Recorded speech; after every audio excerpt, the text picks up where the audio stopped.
saying, hey, there's an opportunity here, and Irrelevant wants to make sure that he's covered. Well, actually, it's Adam that needs to be covered right now because Marcoon is looking for the gank. They don't know that Shio is waiting. Adam's going to pop the world ender. Immediately they jump onto Marcoon, who tries to flash away, but he's going to get locked up in a prison of ice, and that prison is his tomb. Irrelevant next on the menu is Shio and Adam try and close down on him. The Gnar coming out, Adam trying to heal. Irrelevant flashes from it. Now the wave is in a bit of an awkward spot. Not going to use the ultimate there, and a good exchange from Certus. Flash away from Nook. Went a little bit over-eager there with the perfect execution in. More trading down the bot lane. They're looking for something. The buff has flash. We'll use it to get back into the bush. Tower and use it real risk of getting ganked. So Shio was just there to cover. Certus now. Oh, the flash Arctic Assault. They're looking for the final order, but they can't get it. Shio takes a couple of tower shots. Nuke does as well. We'll be able to escape, but here comes Marcoon. No looking flash for that up bot side. Scuttle isn't able to get there in time. They will be able to get the push out on this lane, though. Certus just needs his jungler's help to make sure that he can get the wave in before Nook can TP back. Okay. Wow, good stuff from Shio so far this game. I like his coverage. Adam doesn't have flash, and he can actually set up the wave beautifully. If Marcoon, Doss, and Exakick are able to get a kill, they could look for Marcoon's third mark of the game. Doss going to step forward here. Lanson's not going to be able to get away from that route. There's a chain of corruption chase in as well, and it's exactly what SK were looking for down towards that bottom side. Marcoon gets SK's first kill of the game. Flawless execution there from SK. Karma as well. They burnt Lebrov's flash earlier on, means that Lebrov can't Lantern flash and get away from that route. Karma can shield herself, get the movement speed, and then chase down the Caitlyn. Crownie did have flash there. If he had just invested the flash, it was likely that he would have escaped because the route either would have connected under the tower or wouldn't have connected at all. But BDS were able to sneak in and get the red buff away. Now they're going to secure the first dragon of the game as well for themselves. Shio, although not on the board in terms of kills, has been all over the map, helping out the BDS lanes. Certainly has. It's to see from Shio. Caitlyn is great, but if you don't have the ability to gain prio with your support, you're always playing pocket. As Shio looks for it, the flash away from Doss puts his AD carry in a very sticky situation. Crownie will take the kill. Almost able to get a kill back. You can see Exakick choosing not to use either summon as he realized he was dead. Now looking for something onto Certus, but Marcoon is there. So as Doss has worked his way up from that bottom side of the map, but a good play once again from Shio in the right position as well. No chain of corruption on Exakick, no flash on Crownie. Shio's ultimate still about a third of the way off its cooldown. Lebrov looking for something here. Irrelevant able to dodge away from it, but that Mega Gnar is about to time out. The dragon should be secured here. Marcoon will take it. Irrelevant forced away.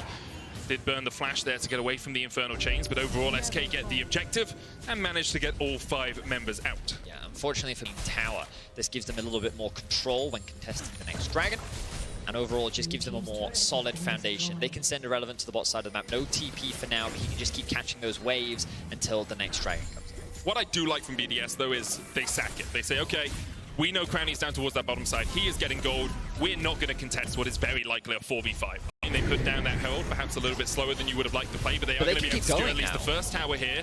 Adam able to be lanterned away. That Rift Herald will charge in and lose some of its health. They could have taken that tower down just quickly enough so the Herald wouldn't lose any of its health, but it doesn't really matter anyway because they're still going to get 2 charges out of it, and they still secure the tier 2 in the mid lane. They might even look for more here because Crownie's still pushing and Nuke is still pushing. They look for the 3rd charge. They can't quite get it because Shio smites the Herald's RIT. Beat coming out. Certus will get to that top lane. So Shio and Lebrov are on their way to assist. Marcoon looking for it. Double TP immediately from BDS. Crownie tries to turn this one around. Marcoon hit with a Glacial Prison, and he is almost done for. The Land's Respite coming out, but he's stuck in the midst of 5 members of BDS. They invested a lot for that kill, and they are damn well getting it. So I think that Marcoon had the right idea. The second dragon of the game for BDS. Mountain Soul, probably the best soul at the moment, as Lebrov lands a hook onto Irrelevant. The play coming back as well. Irrelevant waits with the hop to get away. Doesn't have the flash, though. Doesn't have the Mega Gnar, and the Ace in the Hole will spell his doom. He does trade onto Lebrov there. Ace in the Hole from Crownie, maybe a little bit slower. There's no camps for them to claim. Nuke here trading onto Certus, who has gone in with perfect execution. Shirelli popped as well by Lebrov. They're looking for the chase. Ace in the Hole will connect. Doesn't do too much to Certus, who's got that Rod of Ages. Glacial Prison going wide. Irrelevant trying to trade in here. Mega Gnar on its way. And if you can find a good Gnar into the wall, this could be Irrelevant's chance to turn this fight around. Can't quite get in. The trap stopping him for the moment. Chain of Corruption already used as well by Exakick. Irrelevant looking for Lebrov. The hook just short on Certus. BDS will be able to get their support out of any sort of danger. Shio stepping forward. Doss going to try and get that route down, but the Lantern, once again, the safety of a pocket Thresh just makes it so difficult for SK to engage. Yeah, and I think that this is one of the big things We talked about it in the draft. SK don't have an easy way to start off the fight. Irrelevant was in a pretty good position, but the rest of SK couldn't reliably follow up on it. If he committed to that play, it would have been very easy for BDS to just turn around way through. And who's going to be the one to face check this Sejuani Thresh? Rob gets the hook onto Marcoon, does have the Lamb's Respite, but he's stunned for so long. TP coming in as well as Marcoon tries to escape the fight. Adam low. He's going to be healed by that Lamb's Respite. Gets the Lantern out of there. Chain of Corruption hits onto Crowny though, and he has to flash. Irrelevant looking to get that Gnar on towards the backline, but BDS able just to retreat for the moment. SK, they don't get any kills. They get a lot of summoners out of BDS, but aren't really able to get much more. Irrelevant steps back forward. They're looking for that Gnar. Sheo flashes it. He knows that Mega Gnar is timing out. The Gnar nowhere near as impactful afterwards. Adam tries to trade it back around. Glacial Prism from across the wall, stolen by Certus. Sheo will fall. SK able to find a chaser down on a single member of BDS. Corruption only onto one there. Sheo able to get away with the Lantern once again. Right now. That's all they need to do. Shredder is coming out as they look for the engage. Glacial Prism going out. Nuke trying to get onto Execute on the backline. Nuke into the Twilight Shroud, but he's locked up. Still able to escape with the second perfect execution. It's SK who are hurting. It's SK who are bleeding as they are forced away. Adam dashes across the wall and BDS get out very much more healthy than SK.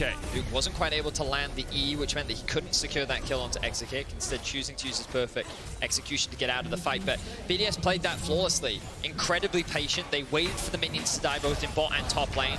Once SK had thrown a lot of their ultimates out, BDS were on the counter-attack. Irrelevant's almost mega.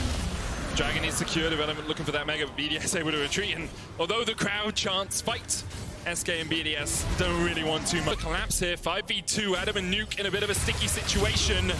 They're trying to escape death, but Doss is trying to do the same. He manages to escape just with a sliver of HP, and now Adam's stuck in the midst of SK, a shutdown for Certus. Adam flashes in to get a kill on a support? Yep. I feel like that was not the right play. The TSM chants are now coming through here from Berlin. This is half his health. BDS, Crowny specifically, has no mana. Enough for perhaps a single Piltover Peacemaker, but that might not be enough to turn the tides of this fight. Nuke trying to get on the backline, 6 seconds on the perfect execution. Oh, no. Glacial Prism hits! Sheo steals it! And SK can only weep and watch as Nuke still able to kill Exekick. For that, his life will be forfeit, but what a prize to have earned. Oh, no. Just going to walk away from that one. Just going to walk away from that one. TP coming in from Adam.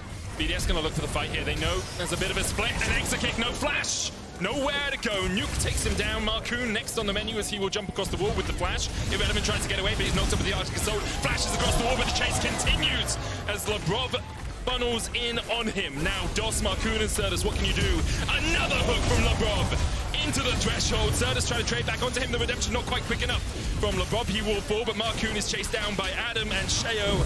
And all he can do is tickle them as they will remove him from the rift. The Dragon secured, the Mountain Soul for BDS. Certus tried to trade onto Nuke, but Sheo wasn't even needed to take the Soul, and instead he can look for a little bit more action. Certus trading back in, will be rooted up here, stunned as Nuke goes back in with the Shuriken. The rest of BDS are there, and unfortunately for Certus, Karma is not Thresh, and can't lantern him out of that situation. Absolutely.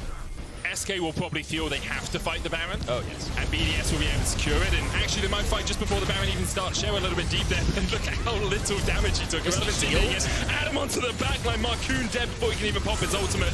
And now BDS. Well, there's not really much left for SK to do. BDS chased them down. 2 already gone. There's 3, there's 4. Make it more, make it 5. An ace for BDS and the base in their sights. SK is wiped off the board. There is little that they can do to stop BDS as they dominate in the fight and are looking to end the game. A slow and steady win from BDS, but overall clean execution, and they will secure their first win of winter. We saw BDS arrive to the studio in a limo in tuxes. I wondered if it was a funeral or a celebration. It seems today they've earned their prize, their first win in the LEC or Winter Split in 2023, and perhaps the start of winning ways for them.